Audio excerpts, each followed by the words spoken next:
In Fresno County, copper wire theft remains rampant, and Fresno County supervisors have approved a new ordinance prohibiting people from being in possession of more than 10 pounds of stripped copper wire.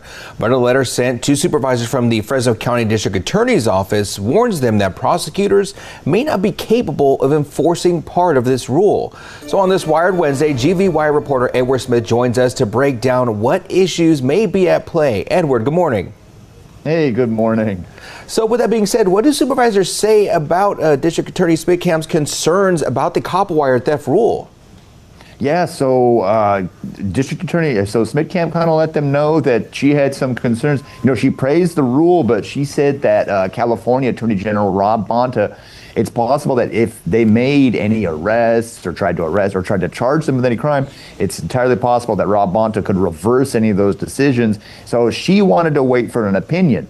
Now, Gary Bredefeld and the other supervisors said, you know what, this is too big of an issue. We don't want to wait for that. We're going to go ahead and move forward. So with that being said, we're going to switch to those who would deal with this, their boots on the ground, the sheriff's office. So what was the sheriff's suggestion about what law enforcement could do to protect the county from any legal liability? Yeah, so from what Sheriff Zanoni was saying, it sounds like he was the biggest deal for them was being able to seize that copper wire.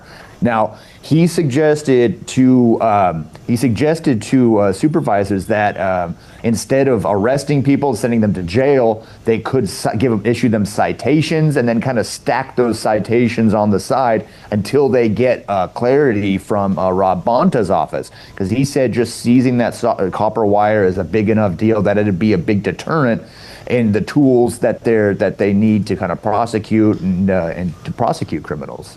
Now, speaking of California Attorney General Rob Bonta, how is he playing into this matter? I know it's between the county and the district attorney, but is he playing a factor into this? Yeah, I mean, so that's the big issue. Is it depends on how he wants to move forward with these criminal prosecutions. So if he doesn't agree with them, he could appeal them. He could walk them back.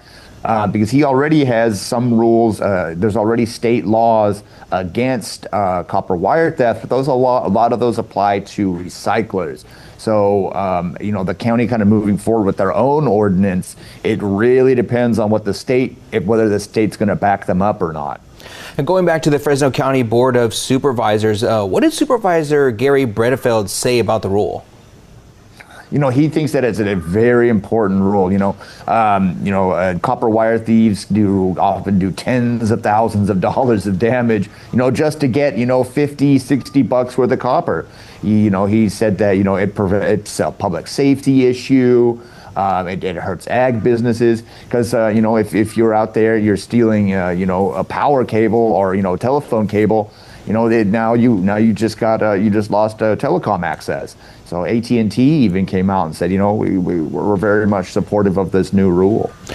And this could be a two-part question here because I'm curious about the city of Fresno. So how will the city of Fresno respond to this? And how is City Attorney Andrew Jans feeling about being able to enforce the rules? Yeah, so the city council, and they're going to be doing a very similar rule, according to Fresno City Council President Mike Carbasi. He was there at the press conference yesterday. So on Thursday at their council meeting, they're going to be presenting a very similar rule. They want to be prosecuting things. Now, Andrew Jans, the city attorney, has a little bit more prosecuting power than, say, Fresno County Council. So he can actually directly go after copper wire thieves that are arrested within the city limits. Andrew Jans said that Andrew Jans told GVY that he's very confident in the ability to prosecute criminals. So he's going to move forward with this, and he's got no qualms about being able to charge people with these crimes. Looks like we'll see the outcome down the line. Edward Smith with GVWire.com. Thank you so much for joining us on this Wired Wednesday. Good to hear from you. You too. Great day. We'll be right back.